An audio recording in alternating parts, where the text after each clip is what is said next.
Hello! Donc juste avant de commencer, un petit ajout que j'ai pas dit la dernière fois sur le produit scalaire. Si le produit scalaire est plus grand que 0, c'est un angle aigu. Donc ça veut dire que c'est un angle qui est plus petit que 90 degrés. Puis si le produit scalaire est plus petit que 0, donc qui est négatif, c'est un angle obtus. Donc plus grand que 90 degrés. Plus grand que pi sur 2 radians. OK? Fait que c'est un petit ajout. Mais bref, sinon, moi ça va super bien. Puis ce qu'on voit aujourd'hui, c'est les vecteurs dans l'espace. Wow! Donc dans l'espace, qu'est-ce que ça veut dire? Donc l'espace euclidien, on dit euclidien parce que c'est les nombres réels, puis il y a d'autres systèmes de nombres complexes, peu importe. L'espace euclidien, on le note par R3. Okay? R3 pour 3 dimensions de nombres réels. Donc c'est des couples de 3 nombres réels, x, y, z. Z, c'est la nouvelle variable qu'on met pour la troisième composante. C'est 3 nombres réels. C'est l'espace. Le plan, c'était R2. Le plan, on peut le noter comme ça. X, Y, tel que X et Y sont des nombres réels. Ben, l'espace, c'est juste une dimension de plus. Donc là, comment on trace ça sur une surface en 2 dimensions qui est mon écran, mettons?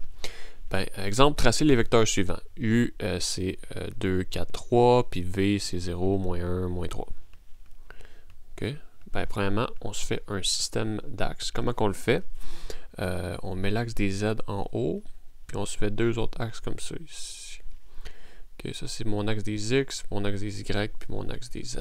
Fait que là, on peut pas, tu sais, normalement, on faisait un plan, on le faisait comme ça, droit, puis that's it. Mais là, si je veux tracer une troisième dimension, elle sortirait de mon écran. Fait qu'il faut comme je les décale un peu. Fait que bref, mon plan ici, X, Y, ça devient en fait le plan qui est ici. Ben, il est partout, là. Il est ici, là. C'est le plan ici. Comme ça. Puis, c'est comme ça qu'on fonctionne. Fait que si je veux tracer U, qui est 2, 4, 3. Fait que 1, 2.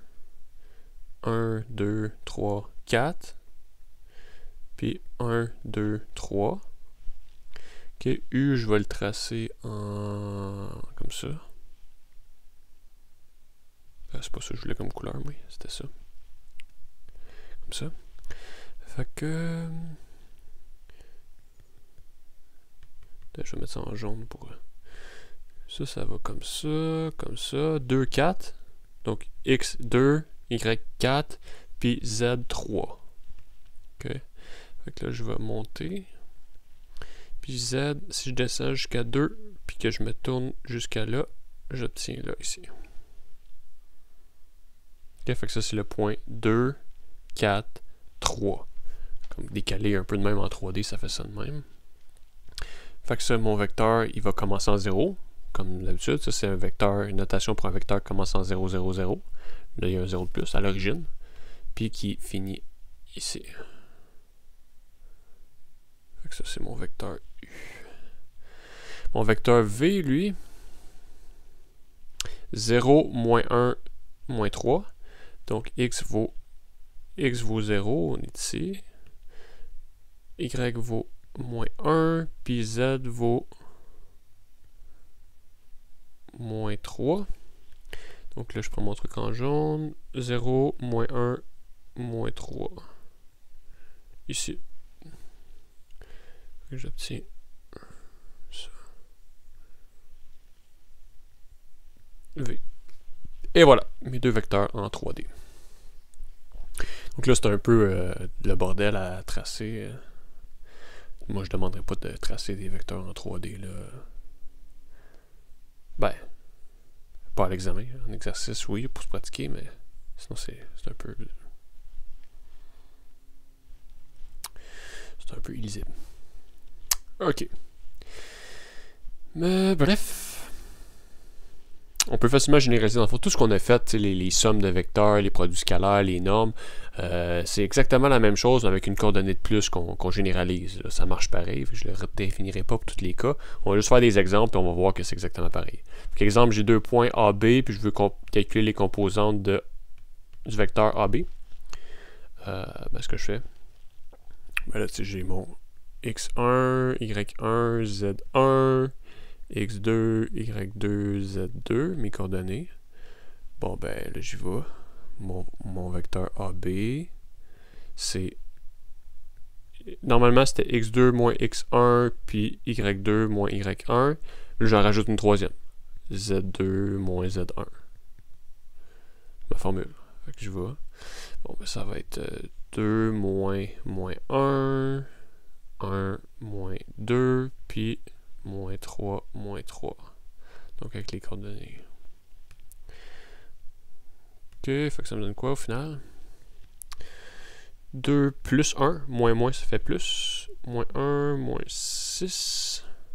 Fait qu'au final, j'obtiens 3, moins 1, moins 6. Comme réponse. Ok, donc c'est pareil comme... Calcule la norme de ce vecteur-là. Bon, ben ça, c'est x1, y1, z1. Quand je calcule la norme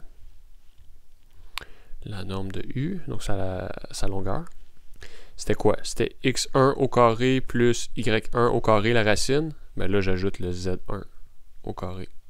Puis je prends la racine. Fait que c'est 2 au carré plus 1 au carré plus... Là, je rappelle, quand j'ai un moins comme ça, il faut que je mette une parenthèse. Parce que moins 2 parenthèses au carré, ou si je ne mets pas de parenthèse, c'est pas la même chose. 4 plus 1 plus 4. Fait que ça donne racine de 9. 3 fois 3, ça fait 9. Donc, racine de 9, c'est 3. Et voilà. Donc, c'est un vecteur de longueur 3. OK. Puis, autre exemple, j'ai le vecteur U, le vecteur V. Je vais calculer V moins 2 fois U, puis voir si le vecteur U et V sont orthogonaux. Bon, ben on va commencer par ça. Je vais commencer par calculer moins 2U. Donc, moins 2U, c'est juste moins 2 fois le vecteur U que composante par composante. Moins 2 fois 1, moins 2 fois 0, moins 2 fois 1. Donc ça donne moins 2, 0, moins 2. Le vecteur... Maintenant, si je veux calculer V moins 2U, comme d'habitude, c'est V plus moins 2U. Composante par composante, fait qu'on fait la coordonnée de V, moins 2, plus la coordonnée de moins 2U, moins 2. Autre coordonnée, coordonnée 3, moins... Non, 3 plus coordonnée de moins 2U ici. 3 plus 0. Puis 2 plus moins 2. Qui me donne moins 4, 3, 0. Puis, si je veux savoir si sont orthogonaux, U et V, donc U et V, ben là, j'y vais. U, je fais le produit scalaire. Là, c'est juste composante par composante, mais ça fois ça, plus ça, fois ça, plus ça, fois ça. C'est la même chose.